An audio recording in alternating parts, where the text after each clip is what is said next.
Hello and welcome to a very special movie of the year. Why is it special? Why? Because you're listening, listener, and we love you. I am your host, Greg. This season, we are doing 1997, and tonight I am proud to announce that we're doing LA Confidential. I'm also proud to announce that with me, as always, is best friend Ryan. Ryan, how you doing? God, it's so good to hear again. Did you get your best friend care package? Yes, I got all the stickers that Good. you sent me, Yeah. a hat with your picture on it. Ryan, can I just say something about the stickers? Use them. Right? I'm not sending you a sheet of stickers so that you don't use them. I feel like every time I get you stickers, I want to see them on the back of your car. I want to see them on the back of your iPad. Once I stick it there, it's there forever, dude. Yeah, but if it's like a Baller Smurfs sticker, you should put it right on the thing. All the stickers are you pose like Calvin peeing on things. Dude, where did those go? Taylor, let me ask you. Yeah. Where did those go? I think they all went to my apartment. I'm collecting them. I'm using them all. Do you live in Riverside, California? Because I feel like if you go to Riverside, and I'm not trying to shade Riverside here. No one ever is. It's a garbage place full of garbage people, and I feel like you'd see that kind of garbage sticker there. I just yesterday saw someone posted a picture, and they were like, "Imagine this was put up yesterday," and it was a sticker that's still there of Calvin peeing on the name Osama bin Laden. Is that how he died? It was a different time. I think we're actually going to talk a little bit about 9/11 tonight, and to me, that's exciting. And plus, we have to. It's a podcast. I think the stickers went away in Riverside because Riverside converted them to tattoos. Everyone has Calvin peeing on something on their body. I also need it on the back of my car. Taylor, should you win tonight, will you use the stickers I give you? Oh, absolutely. You'll use those stickers. I'm gonna put those things all. It's gonna be what they call like a sticker bomb, as the kids say. Uh-huh. I'm just gonna sticker bomb everything I own. Just cover it with stickers. Just absolutely covered in stickers. I'm going to cover myself in stickers. I'm going to be a sticker bomb boy. And I love, Greg, how you spent the extra money to get the puffy ones. I did. Do you remember those? Like, you're trying to bring those Of course back. I remember them. I remember buying them and sending Taylor, to you. do you remember those? I don't know if you've seen them before. Yes. Having not won last week. From the time that Greg sent me when I won, and I put them on everything. Prove that you've ever won. Taylor did win. I won, and I was bullshit. the winner for what? several months. Taylor. Come on. That's what you get. And yeah, you were for a month, you were the winner. Guys, we're bearing the lead here. We're talking about ourselves because that's our favorite thing to do. But what we should be talking about is LA Confidential. Am I crazy to say that this is a movie that is very much our bullshit? I want to fight against it. I want to fight us loving this movie about three dudes living the gritty life and trying to do their best. But there's something about it that just speaks to us. One of them sexy, one of them tough, one of them beglassed. But that's us. One has glasses, yes. This is the one where I'm going to have to fight the hardest, I think, of the whole 97 season to just talk about it like it's not a movie that I fucking love so much. Taylor? This is a movie that I had never seen before, so I am not going to do what Ryan is saying. This movie is up my asshole and jizzing out of my dick. Did you not watch it because it said confidential? And you're like, well, I got to trust that. This is none of my business, and I'm moving on. I don't have that kind of clearance. I haven't been granted that. I've also never seen the movie Top Secret. All right, I truly haven't. haven't. I won't until I achieve a very high rank in the U.S. military. Just to be safe, I've never had the popcorn pop secret because, man, you just can't be sure. Have you read the book, Ryan? I have read the book. Okay, because for me, this is very much not just a movie, and this is tough for me, and I've talked about this with other movies based on books that I've read. It's very much just like an intellectual property that has two heads, the movie and the book. And so for me, the challenge is not just constantly say in the book this or just or think about how great the book was, but actually see just the movie and only focus on that. Taylor, have you ever read the book? No, Or I have a not. book? I have no and no. Have you ever read anything by James Ellroy? No. Until this very moment, I did not know that was a person. I am just now finding out that this was a book. Okay, that it's based on a book. All right, because James Ellroy is like a really big, gritty crime drama writer and very famous and has like a lot of killer books and had a huge role in this movie. Did he help, Ryan, to the best of your knowledge, did he help adapt the screenplay for this? No. Okay, because he was all up in the making of this movie. It's weird, like, reviewing it before I came on the show. It is weird how much people talked to him and consulted him. You don't see that with every single movie. I think people may have been a little nervous about him Alan Mooring out because he's a character. Like, he is straight out of the 50s. He sounds like a character when like you read the quotes. They're really over the top. He sounds like Danny DeVito talking. And I've heard him say that he loved the screenplay, and I've heard him say that they it basically removed all the soul and just flattened it out as much as possible. Yeah, well, the movie connects the dots. There's a lot of dots in this book, and yeah, that always happens. You always kind of flatten the story of a novel when you make it into a movie, but the question is, how do you give little shout-outs to what's in the novel and explored more deeply? And that's something I think this movie does really, really well. I mean, if you read the book before you see the movie, you're almost obligated to say book was better. Yeah. Like, it happens all the time, but like having read the book, and I think there's like 9 main plot lines in the book. Yes. And we've got, still feels like too many here, but way fewer. Apparently, he was like, good luck, fuckers. Like, I don't know why anybody would want to make this into a movie. But having read the book, like, that's how I know, like, what an incredible adaptation job this is. Like, it's insane what they were able to do. Without knowing going into it that it was an adaptation, now coming out of it, I think the same way about this movie that I felt about Akira, which is I can tell that there probably was something in the background. Got to give you points. But like I felt like there was so much that they condensed and made everything so tight in the movie that like it does feel like they like cut down until it was just the leanest amount that it needed to be. And that's what I liked about the movie, and finding out that it was based on a book doesn't surprise me that much. Yeah, there are some lines in the movie that are confusing the first time you hear them, and we'll get into whether or not like this is the kind of movie that needs multiple viewings. But when you go back and watch it again, everything that's said in the movie, it really does give you like, if you have a question about it, the more you think about it, the more you'll be like, yeah, that's probably what happened.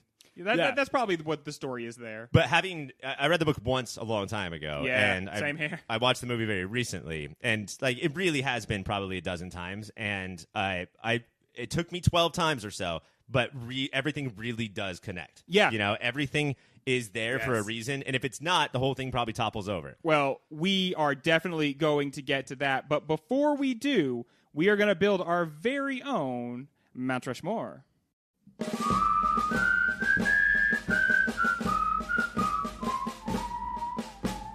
Mount Rushmore!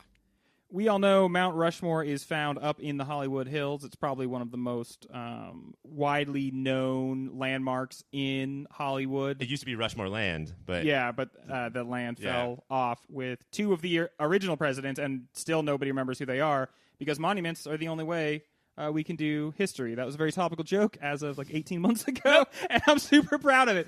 But we are going to make our own Rushmore to replace the part that fell down, ?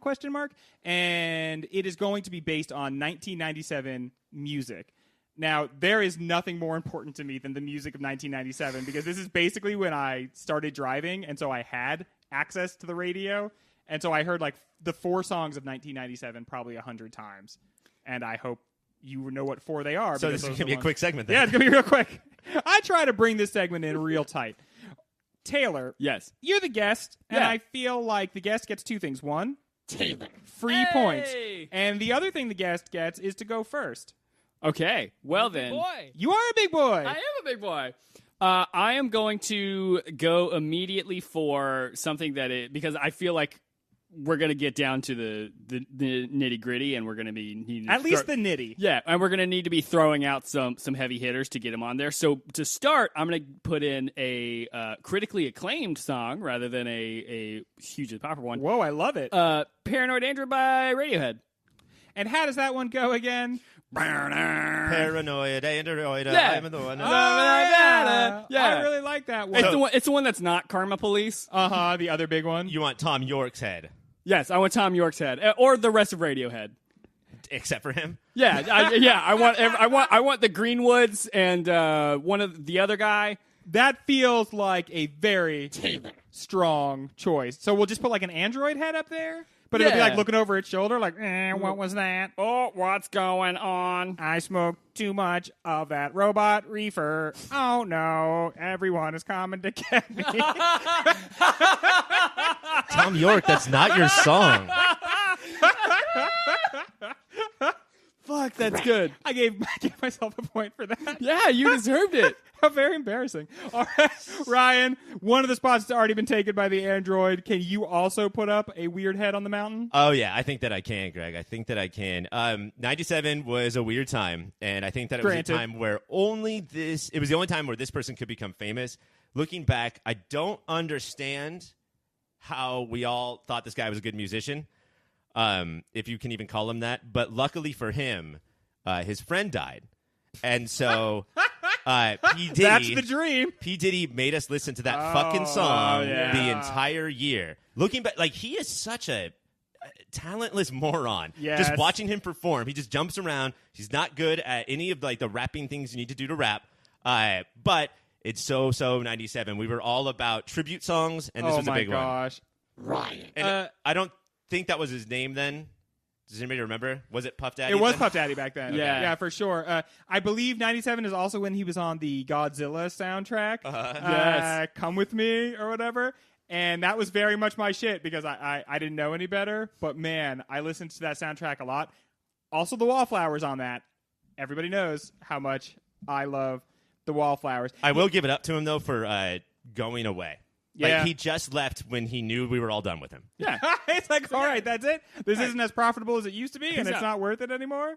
He exploded in a poof, Daddy. So 2 of the slots are taken, Taylor. Yes. All right. I am You going. take a third. I was going to do the other two. I am going to attempt to take a third. This is a crew that was at the height of their power around 97. Okay. I'm going to throw out the fucking Wu-Tang Clan in 97 with Triumph. With their 13-minute Triumph song. Yeah, it's a song that every single member of the Wu-Tang Clan and Capadonna was on. Do not pretend that Capadonna was a member of the Clan. Is this the one where they actually call in the East Coast Wu-Tang Clan, and then they call in like the British version of the Wu-Tang Clan? Yeah, the Wu-Tang Clan operates just like the Avengers. The Wu-Tang Clan that's just a baseball team. There was legitimate. The Wu-Tang Clan that goes around solving crimes in a van. There's legitimately every now and then you would see like a headline that was like Wu-Tang affiliated rapper. This person was murdered. Okay, part of me wants to put this right on the mountain and just be like, I'm cool. But I didn't know anything about the Wu-Tang Clan back in 97, and I feel like they didn't dominate music. Not that they were not good, because I don't think the people we're putting up are not necessarily going to be good. But I'm too powerfully white, everybody. And in 97, if anything, I was even whiter. Although I was in 97 reading the autobiography of Malcolm X. But it just confirmed. I was like, oh, yeah, I'm real white. I'm very white. Ryan, I feel like this is a major opening for you. Yeah. I am going to... I think we talked a little bit last week about just how big Titanic was. And It was a very big ship, right? it's very huge. Very large. 4 steam stacks. That's a lot of steam stacks. But the most important steam stack of all was Celine Dion. It's 4 steam stacks tall. Celine Dion, a giant artist in residence in Las Vegas. She's literally in residence all throughout Las Vegas because of how big she is. So she did the wherever you are. It feels like, Greg, you've only heard the Ira Glass version, but Celine Dion did the original. And that song was inescapable. Yes. In 1997. We were yeah. all king of the world, and we loved Celine Dion. I'm king of the world. Ryan. So that is going right up on the Going mountain. up there, I guess. Taylor, this, I'm going to say, this is probably your last chance. I think that it is my last chance, and I'm worried about what I'm about to do. Yeah, you know what? You want to be on Rushmore Drive, not maybe Circle. You know? You know what? I do get that. But I also... Wait, you get that? I do get that. Taylor. Thank you. Thank you for getting that. But unfortunately, I have to be true to myself. And I would be remiss if I did not go to a 1997 musical Rushmore and not nominate fucking 3 a.m. himself, Rob Thomas and his Matchbox 20s. Listen, this fucking album was huge. It had like 5 number ones. It was huge. It was one of the best-selling albums of the year. Okay, wait. Did it have this song on it?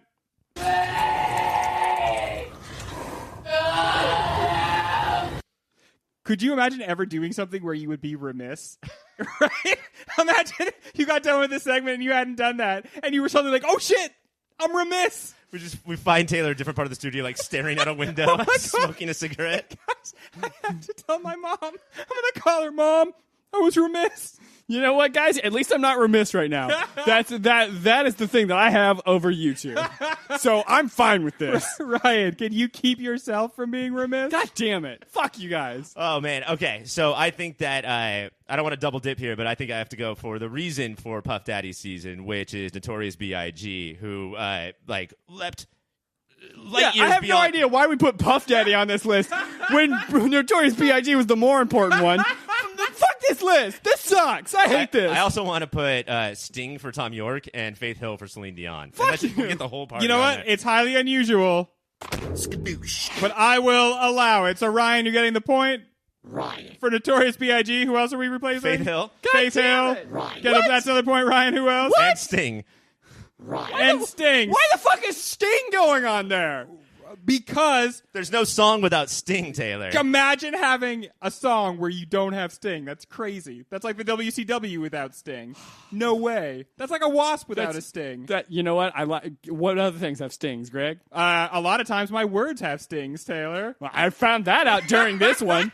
I definitely feel that real strongly. Ryan, will you do me a favor and tell me our 1997 freshly revised Mount damn it. Rushmore? Fuck Your you 97 Rushmore is Puff Daddy, Notorious B.I.G., Faith Evans, not Hill, and Sting. From the WCW, by the way. Congratulations to Sting and the WCW. Skadoosh. Skadoosh. You know what it means when you hear skadoosh? It means I've changed up the rules and a new edgy Greg has come into the studio. You know what? I don't like new edgy Greg. He's come to kick ass and give out lollipops. And you know what? He just has just one last lollipop left. Would you like it, Taylor? Yes, I would. All right, and you can have this point as well, big Aw, guy. thank you. When we come back, we're going to talk about L.A. Confidential. Set in 1950s L.A. and based on the 1990 James Ellroy book of the same name, La Confidential tells the story of three different cops, each with his own way of being shifty, who begin to uncover a plot within the police department that spans from dirty cops to porn and prostitutes to Holly weird hopheads doing the marijuana and fighting by erasure. Before it's all said and done, a Hamlet-level number of characters have been killed. The good guys, ? Have won, and order is restored to the universe. And more importantly, L.A. So, gentlemen, I ask you this. Can a viewer really understand what's happening in this movie from one viewing? And does actually knowing what really happened, is that as important as just the experience of, like, this movie kind of washing over you? As someone who watched it for the first time, not knowing anything, I feel like And currently, by the way. Yes. Like, you have to turn it off at some point. No, I think I'm going to be able to get to the end by the end of this podcast. Good. I think I'm Good going to be able recording. to just nobody talk about the ending before we get there. L.A. Confidential, Jack. Oh, as you can hear a little bit of the movie there. Famous line, because it's L.A. Confidential, Jack. But I feel like I was able to get. There might be like little things that I didn't quite pick up on, like little subtle things. But I feel like I pretty much I got the general gist of I know what happened in this movie. Yeah. But it Pronounced is gift. Yeah. God damn it. But I loved this movie, and I think that the journey to get to the end is more important than understanding the whole thing. Like the journey of uncovering it was way more interesting. If this was not based on one of the most complicated books I've ever read, then the movie probably would have turned out different and much more digestible. Yeah. I think that after this recent time, I can finally put all the pieces together, having seen it 12 times and having read the book. I think I finally have figured out what's going on. Well, dude, congratulations. Thank you very much. That's a lot to ask from a moviegoer. Yeah. You know, most people won't put that time in, even to something like L.A. Confidential. But what I think that it does have, if you get lost a little bit in the middle, you know, and then we build towards the third act, like shootout, and then now you're like, oh, normal movie. I understand what's going on. Yeah. Is the arcs of the three guys. Okay. If you can, get your hooks into the three guys and how they start. And they start off as like sort of like broad, two-dimensional, like archetype cops. For sure, yeah. And then watching their journey is enough to like where if you don't understand all of the goings-ons of the LA Underground, I think you'll be okay. Yeah. Because vaguely, you will come away from the movie knowing that the Irish police commander, Dudley Smith. Yes. Dudley Smith, is the bad guy. Yes. You Right? get that. Like you get that from there's the no movie. denying that because you see him shoot Kevin Spacey, and remember, back then that would be sad for somebody to shoot Kevin Spacey. Right. So, but you know that, and then I think the rest of it, you also know that it has something to do with Kim Basinger's Lynn Bracken's Yeah. boss. Hookers cut to look like movie stars. Yeah, I think by the time they're like Bud Meeks is dead under the basement or in the basement, I think by that point people are like, wait, who the Yeah. fuck is Bud Meeks? And they help you. They show like a little picture of him. Yeah, Like, Right. They superimpose even it. do the specific flashback. It's not enough. Bud Meeks. Do we want to even try and explain the general like gist of what happened in this movie? Okay, here's why. Because this is a very cool idea for a story, which is that Mickey Cohen, a big gangster in LA, gets arrested for tax evasion. And so that's going away for a long time. That's like, you don't fuck with the IRS, right? And that opens up a power vacuum into which a bunch of dirty cops step and then use their ability to, first of all, frame crimes any way they want to. Yep. So that when they are the ones who shoot people, they just say like, oh, it was someone different. We investigated and that's what we found out. I swear to God, we investigated. And Yeah. also drive out gangsters out of their town. And this is based on something that really happened in LA. A bunch of cops called the Goon Squad, which is awesome. Yes. Just drive them out of town. And then we be the bad guys. And it helps if we also get a bunch of heroin when we kill some of the previous bad guys. So It works out well. the first half of the movie, we think that the bad guys are because they're like dirty cops in the way where they will like plant evidence, right? Yeah. Or like Yeah. break the law of being a cop. Yeah, totally. And so the first half, we see Dudley Smith saying, "Get out of my town," because he's trying to get rid of gangsters and he wants to do it quickly and with violence. But it turns out Dudley Smith was actually he had some other motives for it. Yeah. Because like Bud's old partner and Buzz Dick Meeks, Stensland. Yeah, Dick Stensland and Buzz Meeks were the hitmen that the beginning of the movie makes you believe these are supposed to be like gangsters. Yeah. But no, they're cops. And then from there, we have a whole bunch of heroin, and everyone's double crossing. The mayor's involved, the district attorney's involved. But like it's the heroin, the gangsters and the heroin, the Night Owl murder. Somebody comes in and shoots a bunch of people that are in a diner called the Night Owl, and then Pierce Pratchett, the pimp that cuts hookers to look like movie stars. They really do feel like three different movies, three different stories. For so much of the story, for sure. They're like they're connected, but they are not all the same. And so then the movie has like three different parts where three different guys are like the main characters of their own individual adventures. What it made me think of is the like Grand Theft Auto 5 when they just give you they give you three different guys and they're all doing their own thing, and then eventually they link up and they have like a and they start a coffee shop. Yeah, like that's and the game I really thought of with this is I played LA Noire when it came Yeah. out, and I remember being like, oh, this is a little bit like LA Confidential. No, it's not a little bit like LA is. Confidential. It's the story from LA Confidential. You solve a bunch of mysteries, and it turns out after you've solved a bunch of these mysteries, and you go from regular cop to homicide to vice division, and after a while, you figure out that someone has been setting up all these crimes, and then you have to bust that person who did it. It's the same fucking story. It's the same story. Starring everybody from Mad Men. So what we've learned is Rockstar Games just knows how to like rip off LA Confidential. And then that Rockstar game Bully, that was Dudley Smith's early years. You know that's how he acted. What do we think the morality of this movie is ultimately? I think it's like a true neutral. Like the movie itself is like, we don't give a shit. We're not gonna like take a moral stand. Yeah. These are all just people. Like, Because that's part of what's so complex about this, right? Yeah. Is that people have. At first, we see people as almost like two-dimensional versions of themselves. Yeah. And then we learn about their complexity, and then we realize that you can't explain their actions on much of a moral scale sometimes. The first time you watch it, especially if you've read the book, you think that, oh, these three main characters are two-dimensional because it's just easier. We have a whole book to do, you know? So we got to like introduce them fast and make them two-dimensional. But I think what the movie's actually doing is showing how these three main characters force themselves to be two-dimensional. Life is easier when you are two-dimensional, and then we watch throughout them going through all this that, like, no, you can't be. So I don't think it's like saying, this is bad, this is good. I'm saying, like, you're fucking kidding yourself if you think you could just stay true neutral the entire time. I think that they sometimes force themselves to be two-dimensional, but more than that, I think this is a movie about how to understand anything, we have to compress it and make it two-dimensional because we can't understand things as complex as they are, which is part of why the story is so complex. So we're always smashing every story into just some two-dimensional picture that we can understand because we can't really wrap our minds around how complex life is. And the thing that you're talking about becomes a character. Lynn Bracken, Kim Basinger, twice has that conversation where she says to Bud, Russell Crowe, here's Pierce Pratchett, here's the description. I bet you can't believe that a pimp is that three-dimensional. And then later on, Exley comes in, and she does it for Bud. And explains Bud and says, you want Bud to be two-dimensional. He's not, I'm telling you. Well, she has so much of that, like,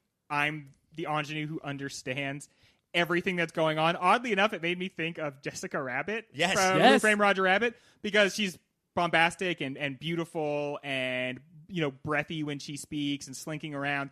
And then the second she gets a second with, like, one of the main characters, she's like, okay, here's the deal. Yeah. Here's everything that's going on. I'm not sure why nobody else sees it, but this is how it works. I hope you can do something with that. But there's still sort of like a sagey, old, wise character aspect to her, too, because she isn't running around saying, guys, listen to me, please. I can solve this case. It's sort of doled out in a way where, like, she can let people learn on their own. She doesn't care if anyone solves this case. She just knows everything, and she wants to just live her life and do her thing. Right. No, bad shit's going to happen. She's the fucking R2-D2 of this story. Yeah. She knows everything that's going on, but she, like, prefers generally not to get involved. In the prequel, she can fly for no reason.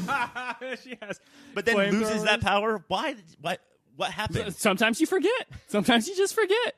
Sometimes you forget that you have baller flamethrowers. So I think what we're coming down on is that the complexity is part of the experience of the movie. Yes. And if you don't know every single thing that happens, because let me ask you, for instance, does the movie explain what happens at the night of the Night Owl? I think, like, is there ever a time where they're like, here's what happened at the Night Owl for sure? I think broadly, my understanding is that Dick Stensland was dating that girl. Yes. She ended up being like collateral damage because they came to just kill Dick because he was integral to the entire operation, but they had to fire him for appearances. He had to get got. And when you say fire, you mean with a shotgun. Yes. Yeah, because he was kicked out of the police force, so he could no longer be the gangster policeman. And Right. so because he was saying, now that I don't have a job, I'm gonna like call the newspaper, or I want more money, or something like that. He did his last appearance where he's talking to Bud White. He does seem to have this really like I'm about to have a big payoff. Right. And so I thought that was going to be him joining the bad guys, totally forgetting after having seen this movie twice and read the book that he's about to die. So really what it is you guys are saying is he's going to be like, I am going to betray you and extort you now for money. And so that's why they killed him. And That then, makes sense, And then because- staged the rest of the murders to be like, oh, this was just a random thing. But like Something must have gone wrong, though, right? There's no way they planned on killing 15 people. I think that, I mean, either they say at one point that Dick, because he's a cop and tried to like do good, like the guy in the basement, what's his name? The coroner who just like doesn't understand anything that's going on. He like gives Dick Stensland shit, like, oh, I bet he tried to be a cop, and maybe that turned the whole Night Owl thing bad. But what I actually think it is that there were two gunmen, or maybe three, right? Yeah. Dudley Smith's two guys, and maybe Dudley Smith.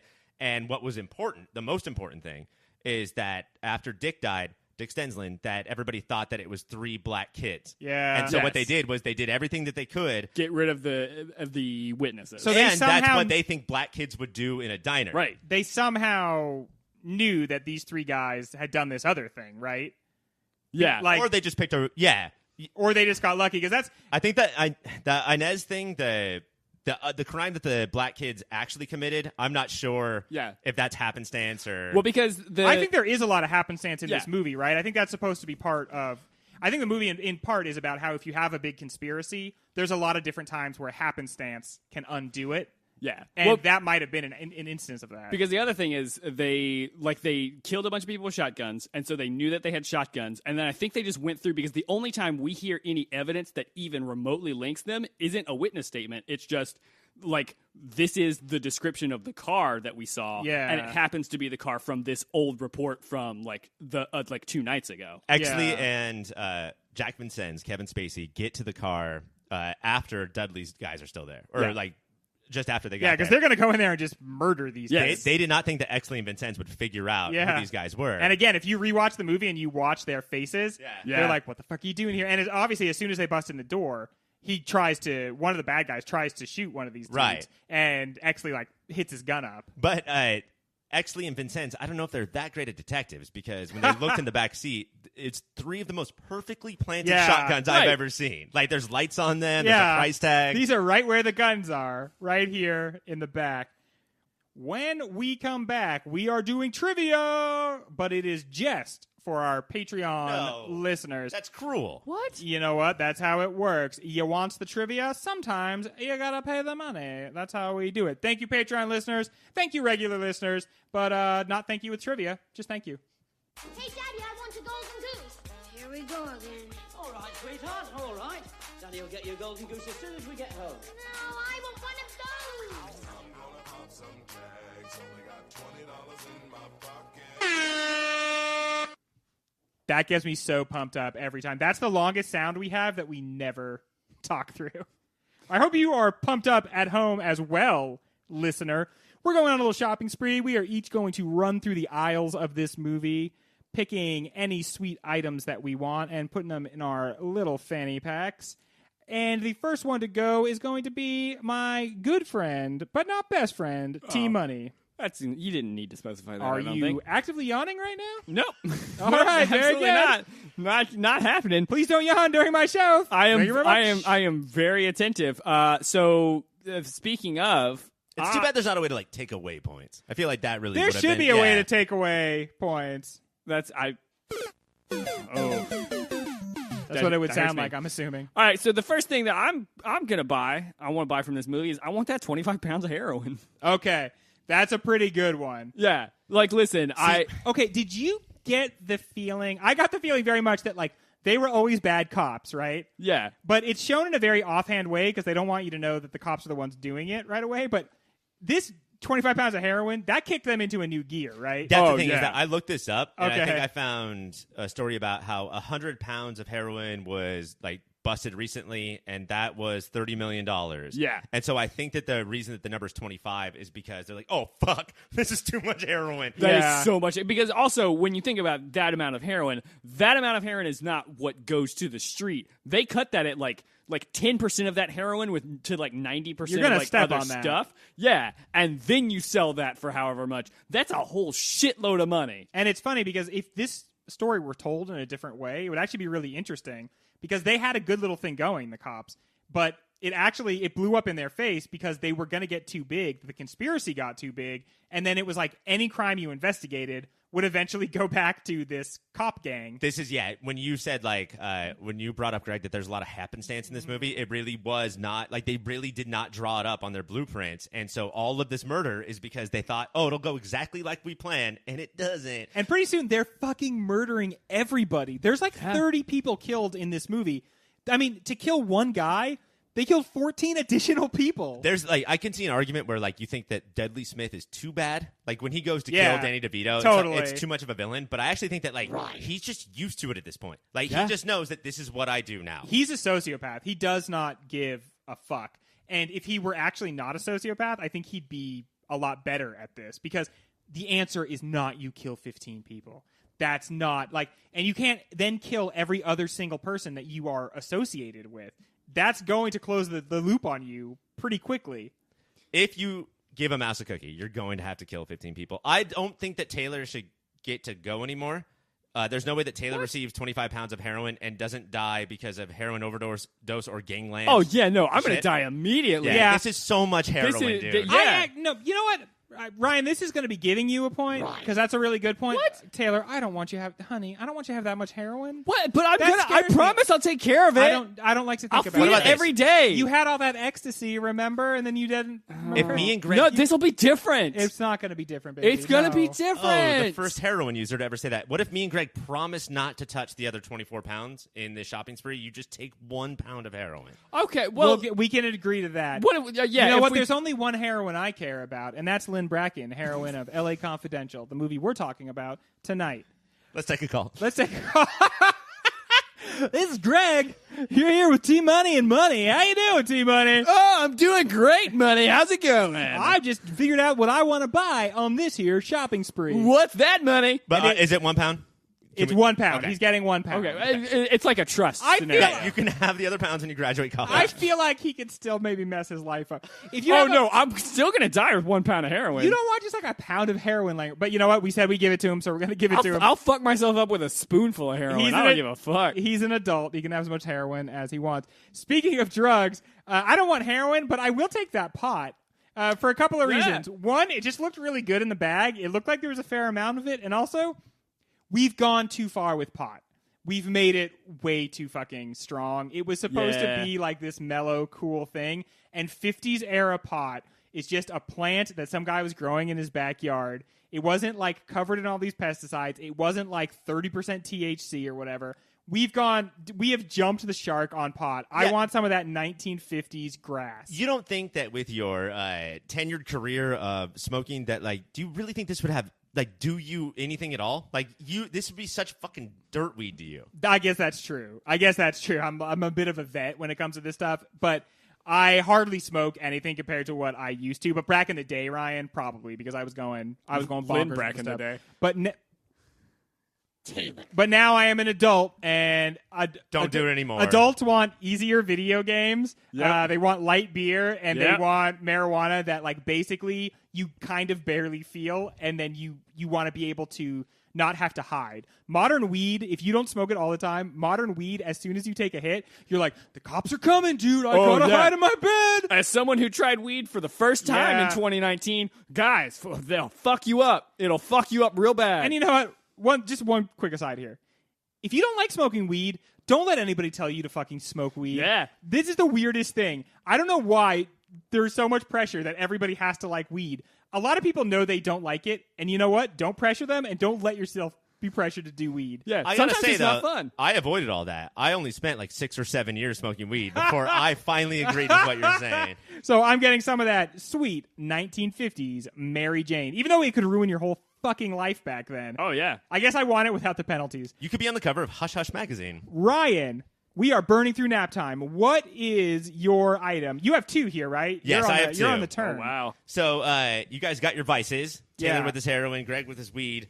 I am going to put in my shopping cart, fanny pack, Bud's feeding tube at the very end. He dies. He is that really a- does die. Okay, is that a feeding tube or is that like a drain your weird cut That's- tube? Oh, Okay, Yeah. I'm going to reverse it then, and I'm just going to have like Bud Light taped to my face with a straw, and I'm just going to be sucking out of that all Bud day. Okay, White, that's Bud cool. White's Bud Light too. You know, I do think though. Now that I think about it, Ryan, I think you're right because he probably can't eat because he's got like yeah. Tyler Durden shot through both cheeks. Yeah. you Yeah. know. Riddled with bullets, probably should have died. Died twice, I think, in the second to last scene. You see him get shot in the head, and then they're Yeah. like, and then after they let you have him be dead for 5 minutes, and they're like, and guess who's still alive? That guy that got headshot. Oh, dude, still ticking. And then, okay, so I've got that. that's by the way, Thank you. That's very good. It's just the helmets with the cans. It's so like It's unwieldy. yeah, and it's out of fashion, and I am nothing if not fashionable. And then I am going to buy with my second pick, Bud White. I think that he's Just the dude. he's the me. No, I'm not going to buy him. Okay. But like of the 3 gritty cops, right? Like I'm the Bud White. I'm clearly so tough. The and- big tough guy, always defending women. Everyone thinks that you're only worth your muscle and that you don't have any thoughts in your head, and it actually hurts your feelings all the time. All these things are true. I'm going to buy his super strength. He is clearly a different human being than Yeah. everybody else in the yeah. movie. At one point, he goes to fight Exley, and it takes literally 9 cops to barely hold him back. That's why it's weird that 5'0" Russell Crowe plays this guy, because in the Yeah. book he is like the kind of strong you can only be in books, like Chief from Wolf Oh, Over yeah. the Cuckoo's Nest. Like he is so big that he could basically lift a filing cabinet above his head, which I think he does in this book, and throws it at somebody. So you want that strength. I want strength and tube. All right, very good. He's got super strength. Strength too. and tube. I like the idea of buying some strength. Okay, let's see. What am I gonna buy? Listen, you want to talk about strength in this movie? Then you're talking about one thing, and that's everybody's tie game. Oh, man. There Yes. are some of the most fucking beautiful ties I've ever seen in my life. Ass ties. If you want to make your movie not be dark, then have it be fucked up bright. And there are, except for Bud White, who it's supposed to underscore what a down-to-earth guy he is, everybody's tie game is so strong, and frankly, I'm shook by it. At one point, and again, I am the Bud White, so like I get a little Yeah. defensive, but at one point, Bud White, when he finally goes into Lynn Bracken's house upstairs and not Veronica Lake's house. He takes his coat off, and his tie is 4 inches long. Yeah, Everyone yeah. else in the movie, killer ties. And he's got the Sipowicz short sleeves. Uh-huh. Yeah, I think this movie made that popular. Taylor, Yes. you're going to get 2 more things here, and then Yes. by God, we're going to just call it a segment. And Greg, you're Okay. taking all ties? Oh, yeah, sorry. I took every single tie in the entire movie. Okay, well- even Bud White's booty ties. Ooh. Well, I'm glad that you. Well, you took Would the you go to that ties. bar? You took the ties.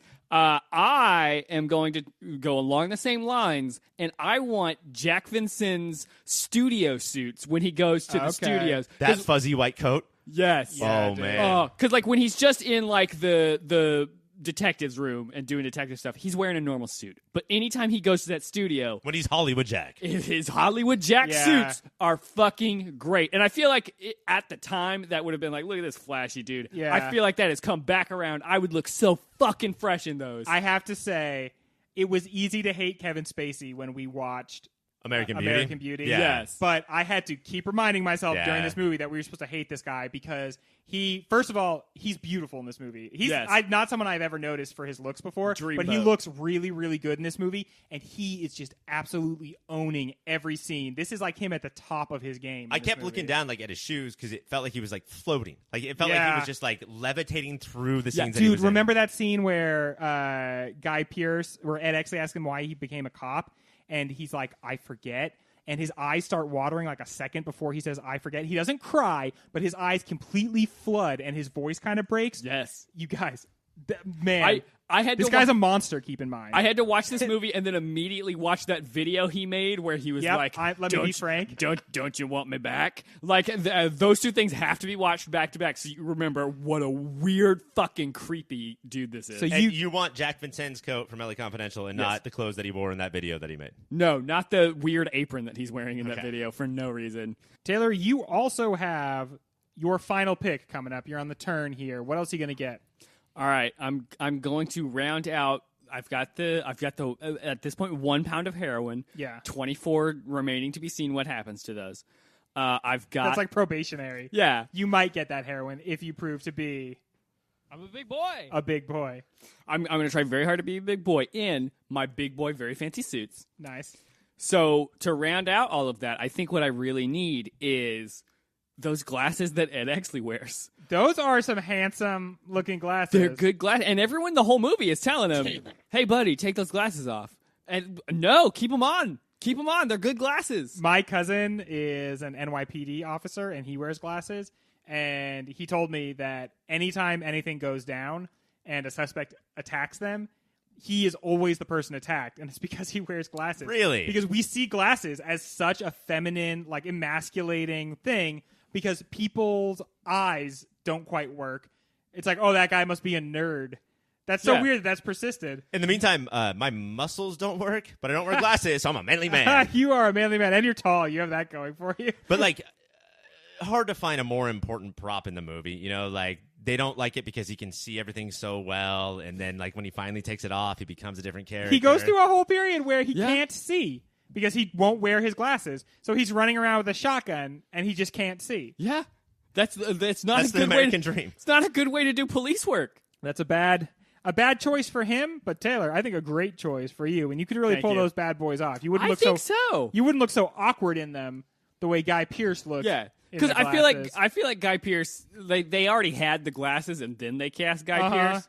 Come on, buddy. Guy Pearce is doing like the Zoolander look for a lot of this movie. I really feel like he's actually kind of sucking in his cheeks and like kind of mugging to the camera a bit for a lot of this. It's as if every time Zoolander gave Blue Steel, it's somebody before that just said Rollo Tomasi, and that's how he can make that look. Yeah. But you are supposed to hate this guy. It's supposed to be Oh, like yeah. he's the one who does the most right in the movie, and he cares about the real definition of justice, but he's such a fucking prick. I think you're shocked by how little you like Exley and shocked by how much you like Bud White. Yeah, very good. You know what? Very good. Right. There's a point for Ryan. When you took Jack Vincent's suits, I got so scared because I feel like I have kind of carved out all the cars in these movies. I'm the one who always wants the cars. He drives, and you don't see it a ton, but he drives a 1953 Studebaker Commander Starlight Coupe, And this car is not like a car that a lot of people think about when they think about cars from this era, but is so freaking beautiful. When it is absolutely just like stopped there, it looks like it's going 100 miles an hour, and it is so incredibly sexy. And the studio just let the director have that car in the. You know what? That's a Patreon joke. Sorry, non-Patreon people. They didn't want him to, but he fought for it. Ryan. Yes. You have one last pick, my friend. What are you going to take? My best friend. Okay, so I'm clearly building up a Bud thing. I've got his strength, I've got his feeding tube, and I think I have to take that 3.94 Ithaca. His shotgun? Yeah, I'm going to take the shotgun. His Model 37 Ithaca shotgun? And I'm not a gun guy. I really don't like guns or to have them around, and this would not have been my pick, except for when it was go time in the third act, and Exley and Bud are standing there waiting for Dudley to get there. He cocks it with one hand, dude, and I can't. What am I supposed to do? God damn. This is such a great gun movie moment, because in a movie that is about blurring the lines between real life and fiction, that's the fakest fucking thing you can do with a shotgun. Nobody who handles a shotgun would ever in a million years do that. But for some reason, if you give an actor a prop shotgun, he will, in about a minute, do the one-handed weird cock thing that would immediately eject one of the shells, which you would then have to pick up and put back into the fucking shotgun. And then everyone would be like, bro, why did you do that? Like, I thought it was pretty cool. The last 20 minutes are all amazing gun stuff, but most of it is because at this point, Exley, or most of the movie, Exley and Bud White are arch enemies, like opposites of each other. Last 20 minutes, they team up. And if you weren't sure... After Ed actually fucks Bud White's girlfriend. Yeah. They have 1 minute of anger about that, and then they're like, friends to the end. But that's how Bud White handles things, right? Yeah. He punches until he's okay. And then after that, they decide to work together. And if you weren't sure that they were truly partners, for the rest of the movie, they only toss things to each other, including guns and everything that the other one needs. They toss to each other, and they are perfect partners. Listener, I have to tell you, don't toss guns, especially loaded ones. Do not do that. I do find it very upsetting when people in movies are very cavalier with guns, because that's so freaking dangerous. I thought you were going to say when people like Taylor tell you how to use your guns. If I'm going to toss them, I'm going to toss them. Never throw a fucking gun. Do not throw a gun, you And guys. one last thing before we move on from the segment.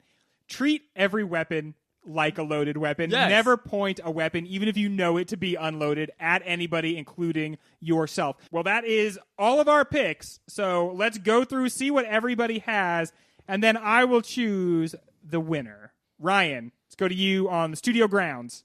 Taylor Yes. has a pound of heroin Yep. in the pocket of his fluffy, soft, white cloud cotton coat. That looks like you could yeah. literally eat. Oh, yeah. And when we talk to him, he's like, I'm sorry, hold on, and puts on those Ed Exley glasses. You're basically like a conglomeration of many characters in this movie. Yeah, pretty much.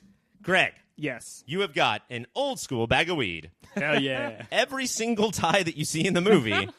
And that's all in the back seat of a Studebaker coupe. Imagine I'm just walking around after every scene and being like, tie, please, and then just putting them in a big box. I did look up a picture of that Studebaker just to remind myself, and it is a fucking sweet car. Yeah. That is a nice ride. One of the most beautiful cars ever made. Does it drift?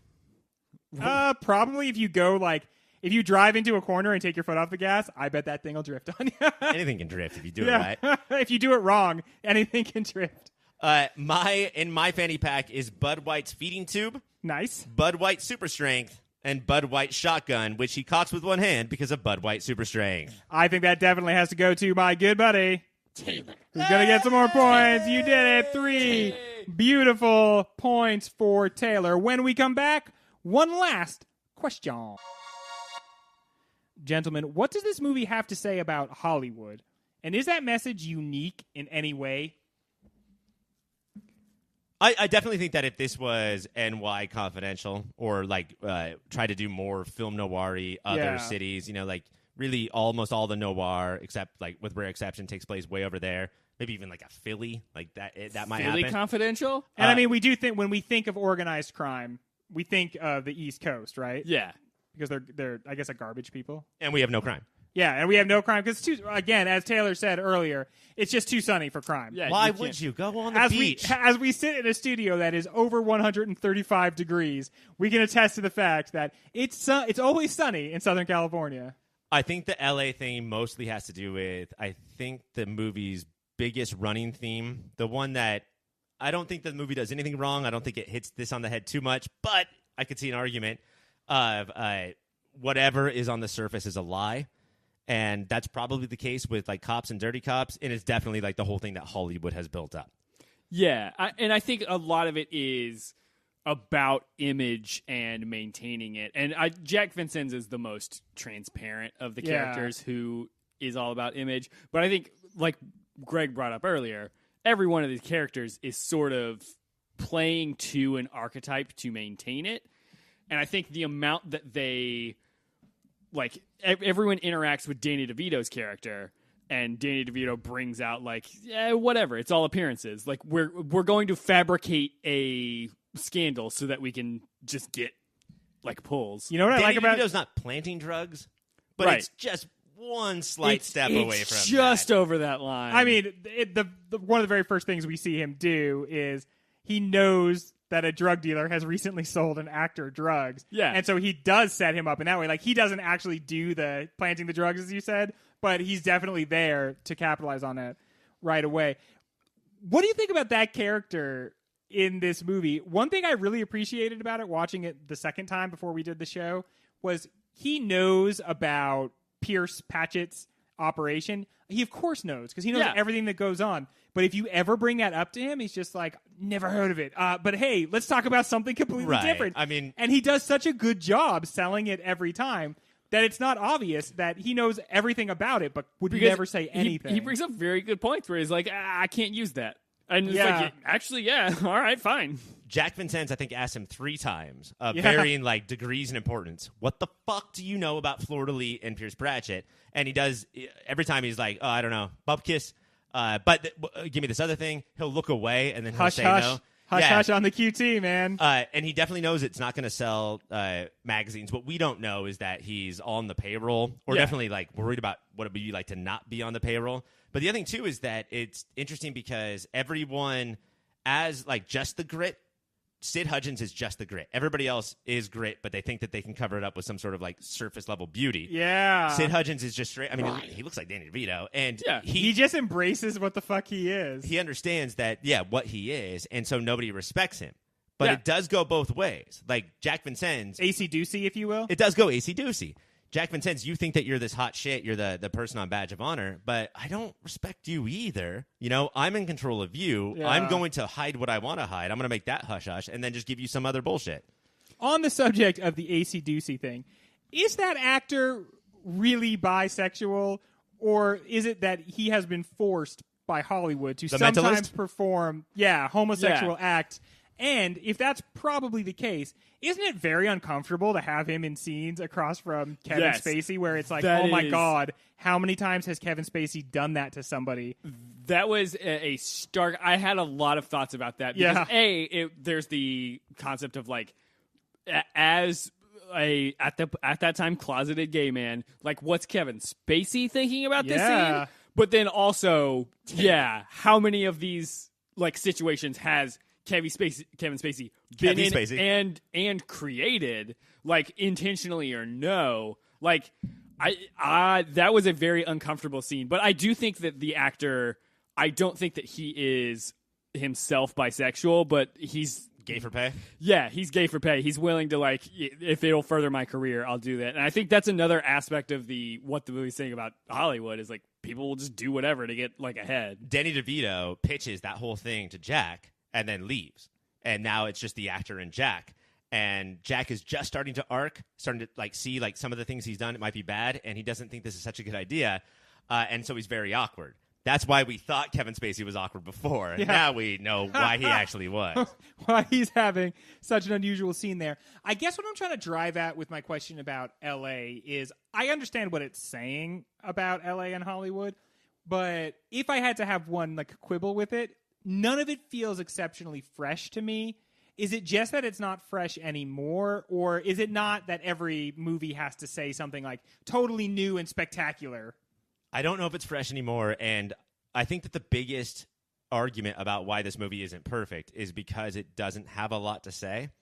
And I think that's wrong because of this thing that we're talking about right now. You know, and I do think it's there, and I don't think that the message is that fresh, but I think the delivery is incredible. If this movie succeeds or doesn't succeed in our bracket, and we all know that's the only thing that ever fucking matters, Our Lynn bracket. it will be...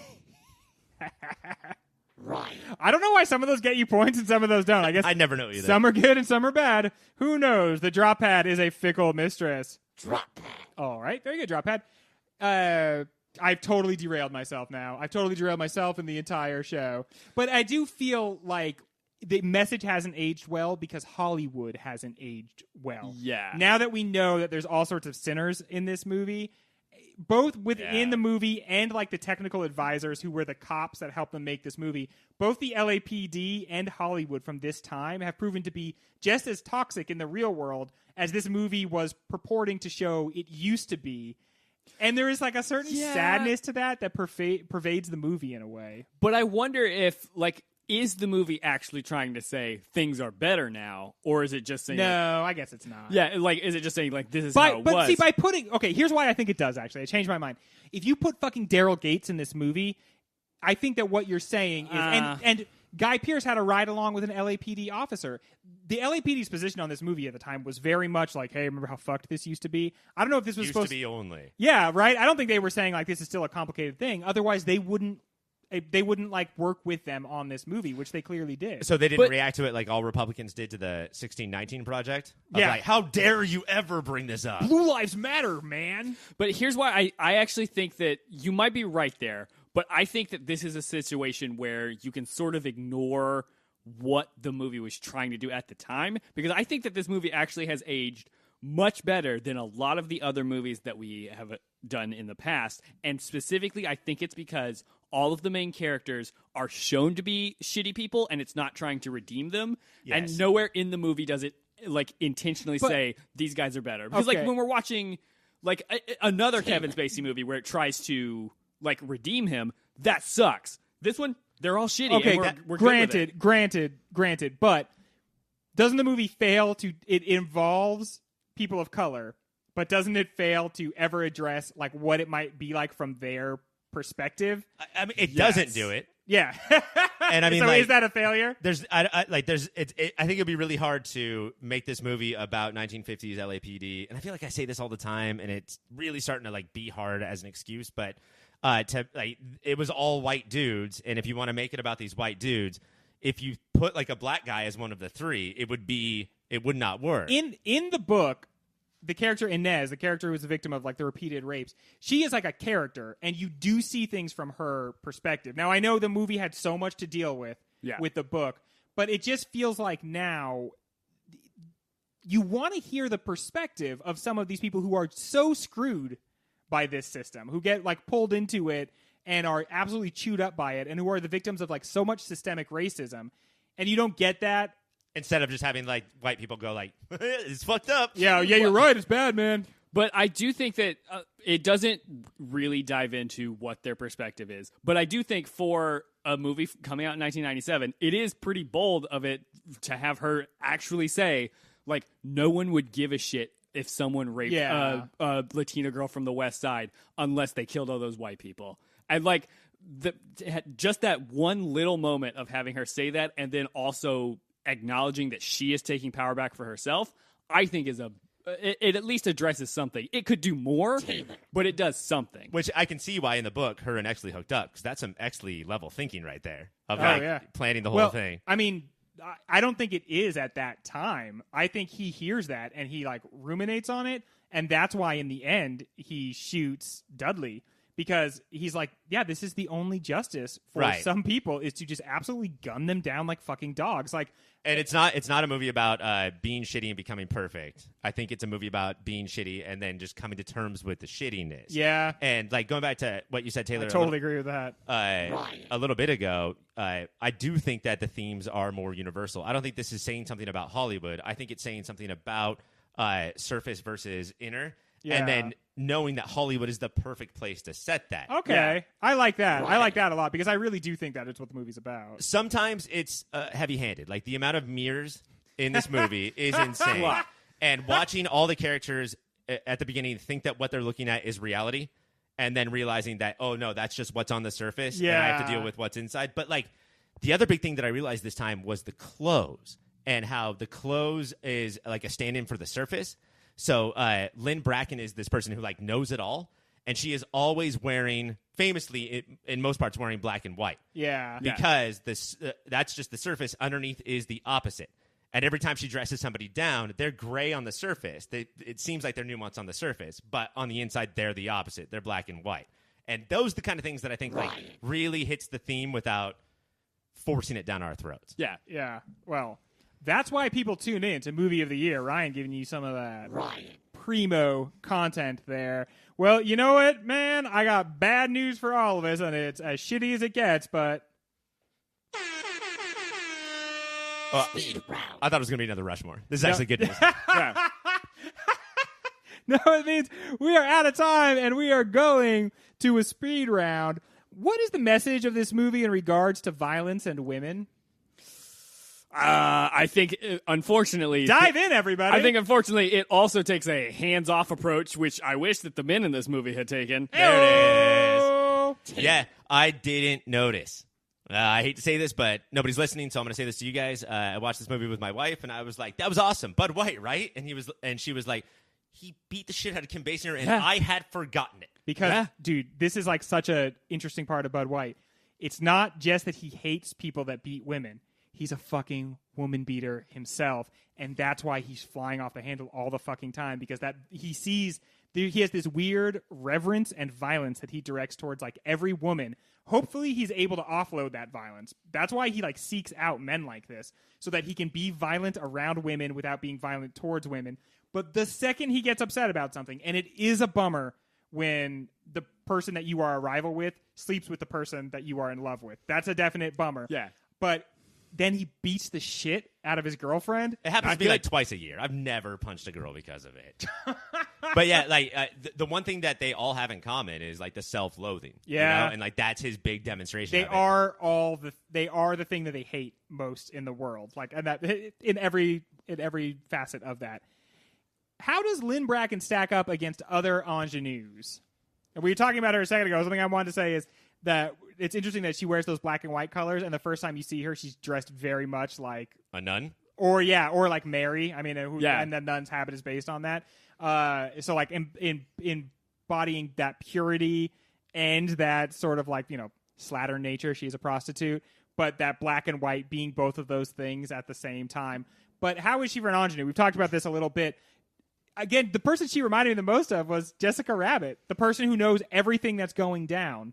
Well, we were talking about Matt Mentalist and how he was gay for pay. Yeah. And I think this is similar. Like, no, it's just a job. Like, it really doesn't mean anything. It doesn't, like, lower my morality. Like, I'm still a human. And so many other movies like this would be like, but ultimately she's still a whore. And we really get over that fact pretty quick. Yeah, it doesn't really hang a lantern on the fact that she's almost the least whorish person right. in the movie, really. Like, all of these people are fucking dirty prostitutes.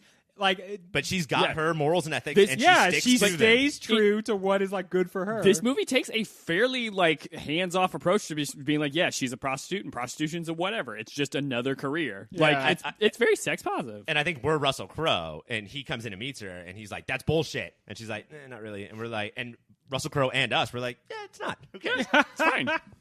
Ryan. What is the area or aspect of this movie that doesn't feel like it was perfectly wrought? What doesn't absolutely win? Oh, boy. Do you guys remember when we were talking about Midnight Run and that score? Yes. This is not that. It's a fucking perfect score. The score is very good. The score is good. For me, I think it would be what you were talking about, Ryan, that it can be heavy-handed in, like, that there are messages in this movie, and sometimes it feels like there is a paranoia that you maybe won't get them, and so maybe it's a little bit in your face with them. But that's me digging as deep as I can. You had to. Yeah, I mean, I think if I had to pick, it would probably be like it's failure to address the woman beating of it all. Like that, I feel like address that a little bit. But other than that, pretty solid movie. And the one I've heard the most is the poetry. Like, does it tell us that much about the human condition? But like, the more that the three of us talk about the three of them, the three cops, I think it's all there. Oh yeah. I think definitely it is. Anyone who asks that question is stupid. I kind of feel like this is another one of those movies that if you're a white guy, you give a pass to. That's the one thing I'll say. Like, it reminds me so much of Once Upon a Time in Hollywood, really, for a lot of reasons, obviously. But it feels like you excuse this movie if you were also a straight white male. Because you're like, well, it can't be all things to all people. I'm just glad it's like the perfect thing for me. You know, but who knows? And then more people talk around you, but you don't hear a single word. You have moved on with your life. How messed up was it when Exley just stuck that shotgun into the door and pulled the trigger into that elevator door to keep it from closing and just blind fires into the elevator? That was the thing. When that opened up and it just was showing him, I expected that to be like open up and like there was a kid in there or something, because like the devastation on his face was like very well. The whole movie is little moments of realizing that you're not who you say you are. Like you're just a fucking violent animal. Yeah, you hate Bud White, you hate Dudley Smith. You're just them, bro. And the way that he shot it, I don't know if this was on purpose for Exley, but it sprayed blood on him in such a way where he can go back to the police station and have awards on him. And now everybody's like... And now they love him! Yeah, we don't hate Exley anymore. Look at the fucking black guy blood all over him. What was also good about that is that Ryan. he really helped them out. Because the one cop wanted to obviously execute those guys because he was dirty. Yeah. But Exley had been the guy who didn't want to do it. But because he actually goes and just ices that guy instead of apprehending him, they're never able to question him, which he is obviously amazing at. There's that scene where Exley questions the three guys and puts everything together so quickly. Dude, I can't believe we didn't talk about it. I mean, like, that scene was the movie with all three of the cops in each of the rooms, and the movie just running in and fucking all three of the cops. It was so fucking good. Guys, this movie's a great ass movie. This movie is very good. How was Bud White able to grab that guy by the balls, Jimmy Stompanato, if the guy was sitting on a stool and he had slacks on? Have you guys ever seen Tammy and the T-Rex? I have not seen Tammy, nor have I seen her T-Rex. There's an entire scene where two guys get in a fight, and the end of that fight is they both just grab each other by the balls, hunched over, and they both just sit there for like a full minute of screen time, grabbing onto each other's balls. Mutually assured uncomfortability? Yes, but it's revealed that Paul Walker's character was wearing a cup the entire time. But from watching that scene, I gather there's a lot of different ways you can get at a set of balls. And if you're Bud White, you'll figure out the way. We were talking about Mickey Cohen before. Johnny Stoppanato, also a real guy, did marry Lana Turner, was murdered by Lana Turner's daughter, and also had a legendary schlong. I have not heard anything about his balls, but apparently they're ripe for the picking. Is that what the guy from The Godfather is based on? One of the brothers has a huge dick. Probably, yeah. Yeah. That's Sonny, yeah. Yeah, Sonny has like an astronomically big dick. Like it's too big. Yeah. And he has to find, there's a whole subplot in the book, The Godfather, where he finds a woman with a huge vagina, and she like loves him because she's never been able to have good sex, and he likes her because like they fit each other genitals wise, and that's part of the book, The Godfather. I'm not gonna say that LA Confidential the movie is better than The Godfather the movie, but LA Confidential the book is so much better than The Godfather the book. Please go read that instead of Mario Puzo's bullshit. 100%. Even Mario Puzo would say, do not read Mario Puzo's The Godfather. That is the end of the speed round. When we come back, we'll tabulate the scores, and we'll talk about LA Confidential and how far it's going to go. I have tabulated the scores, and only I know the winner. Taylor. Yes. My sweet friend. I do not like when you start with me first. Who tries so hard every single time. Do not like when you start with me first. And often scores many, many points and impresses me greatly. You got 34 points. That's a good amount of points. But Ryan just went nuts on this one, and he got 47 individual points. Oh, my goodness. And that is just unprecedented. Is that a record? And frankly unfair. That's the most. Yeah, that's the most anybody's has ever scored. By a pretty good amount. So Ryan's the winner. Ryan is the best friend. Now, let me ask you. I recently was editing together the first couple episodes we did for this season where we talked about like what we thought was going to win movie of the year. And we were pretty quiet on LA Confidential. We were really big on Jackie Brown, but we didn't say much about this movie. That shocks me now. I'm absolutely shocked because this movie, I think, is going to be very hard to beat. I think a movie like Jackie Brown could do it, but that's the type of movie it's going to take this down. Here's my fear. Like, let's say it's Thanksgiving, right? And you have two grandmas, and your grandma A makes like a perfect turkey. I never knew either of my grandmas, but continue. Okay, so sorry. Or my grandfather. I didn't know either my grandma or my grandfather from either side. Continue. If you could just take off your headphones, Greg. This feels like a grandma and grandpa specific thing. Taylor. I had 4 grandmothers and 4 grandfathers, so Okay. let's go. So Grandma A That's a lot. makes a perfect turkey. Like no turkey has ever been better, and it's the like star of the party. But Grandma B does like this yam thing where she adds like cayenne and cream of corn, and it's like weird, but it's very her. That's my fear.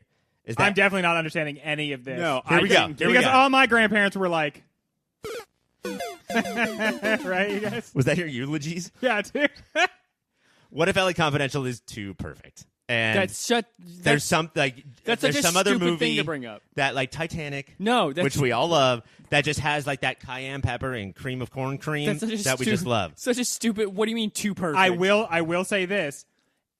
Pretty much every time we've done this, everybody's second favorite movie is the one that wins because we all have different favorite movies. Like I think in '88, Taylor and I, our favorite movie might have been Akira. Yeah. Which But is my- so weird because he can't read, so he was just mindlessly going through subtitles and watching big arms and cars. But he does like looking at words, which is weird. Yeah. I love the shapes, And he They're just so loves hearing cool. someone go, "Ta-ta-da!"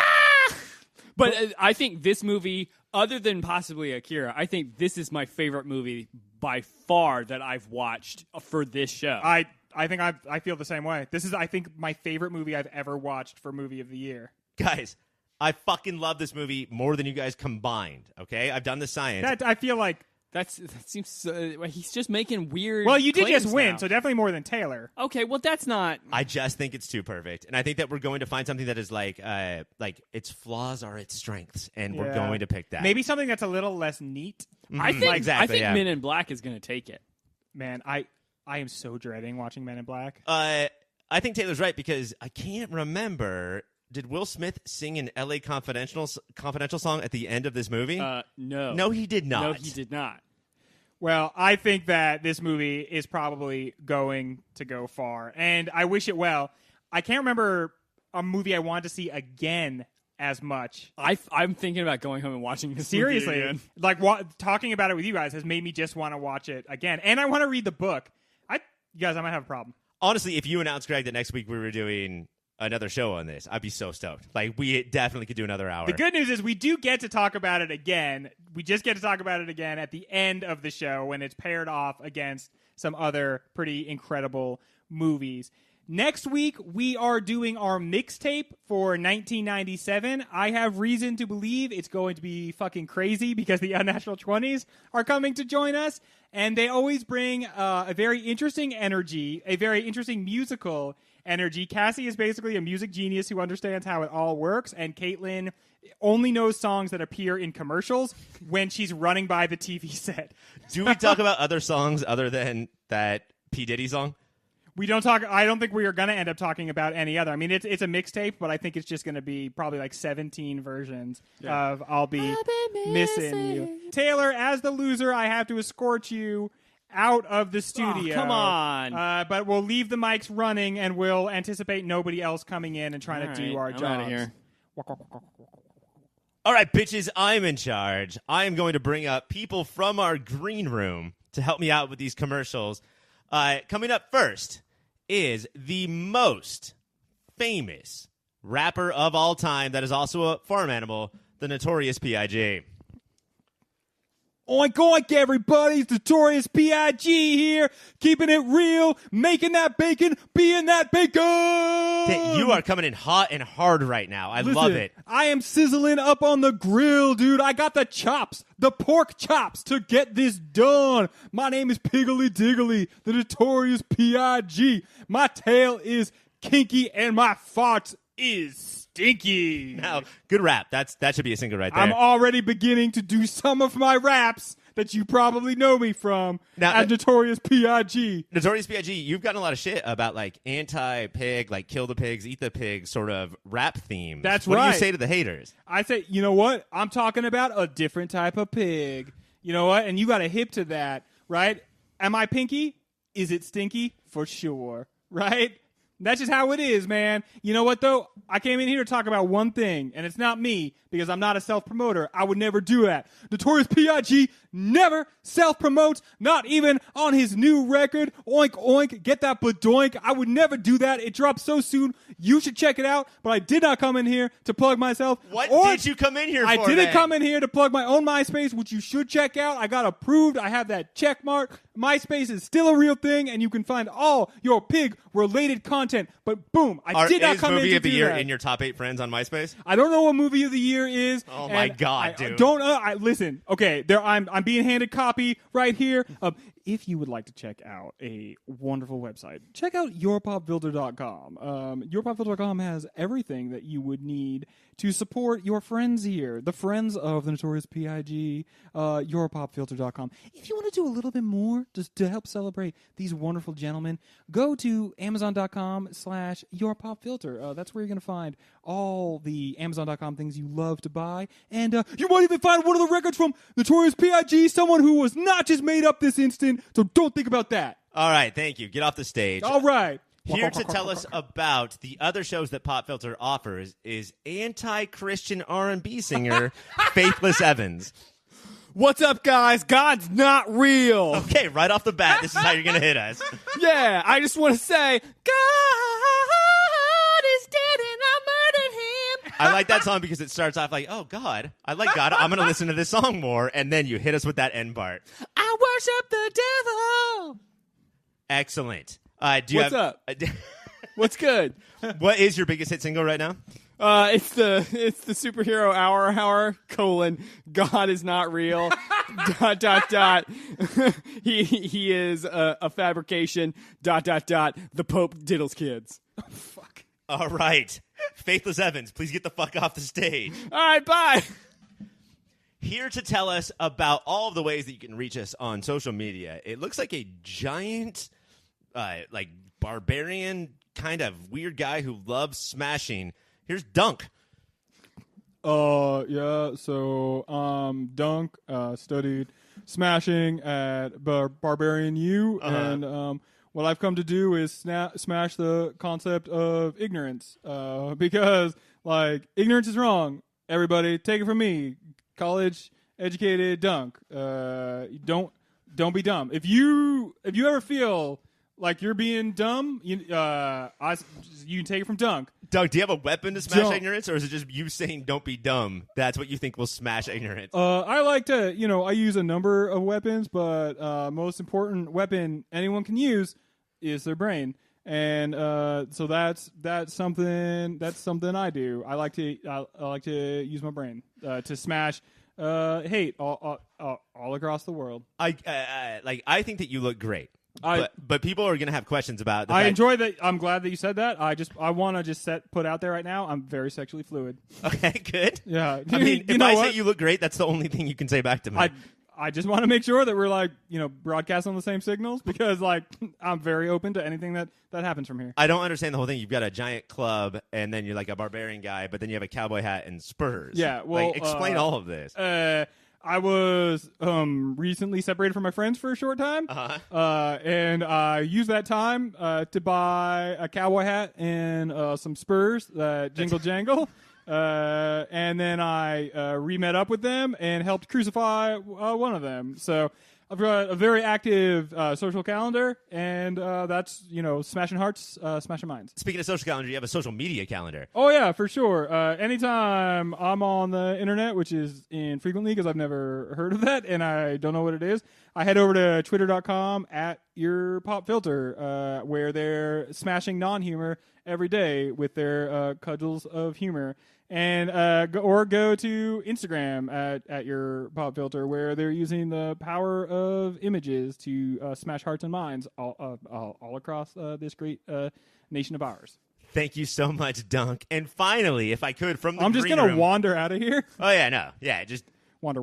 there we go. Wander. I want to bring up a guy who is devastatingly handsome, short-ish, giant sword. Here to tell us about all the ways you can contact us. It says here, Bartholomew Dandelion III. No fair. I should have gotten this one. Oh, hello.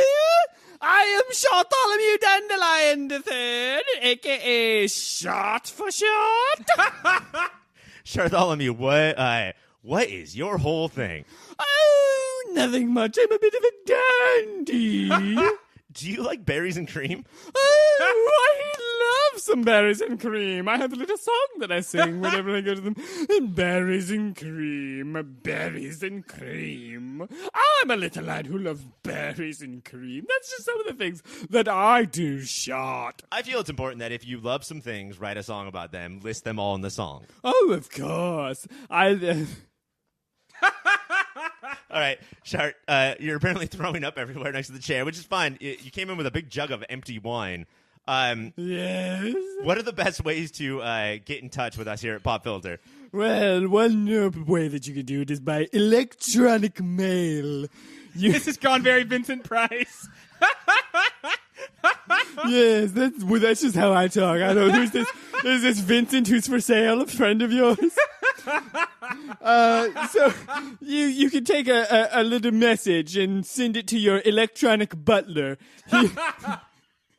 He will send it to contact@yourpopfilter.com. And your electronic butler that you send email to is different than your robot associate who is also an electric butler? Oh, yes, of course. The electric butler is a man who he's a human being. Ew. But he's got a bunch of wires shoved up in him. Whereas my robot assistant, he is just a robot. He's a robotic man. He's an automaton of sorts. And anyway, if you want to contact him, you can do so at 1562 Dr. DJ Pop. That's 1562 TRDJPOP. Thank you so much, Shart. Greg, do you want to come back here, please? Ryan, there's a bunch of people just wandering around the studio. I think you brought them. It was your parents. I don't know what's going on. Hello. There is a rapping, pig person. That's very disturbing. And I don't like the way that he's looking at that dunk guy. Yeah. I think that something's about to go Oh, down. yeah, dude. I think he's about to get porked. Once again. The pig rapper guy was always white, by the way. That was a white rapping pig person. Well, it's the other white rap. Next. I wish I could give you points in the outro. When we come back next week, we're doing the mixtape with the Unnatural 20s. They're unnatural. They're in their 20s. And they have very interesting taste in music. But until then, keep watching them moving.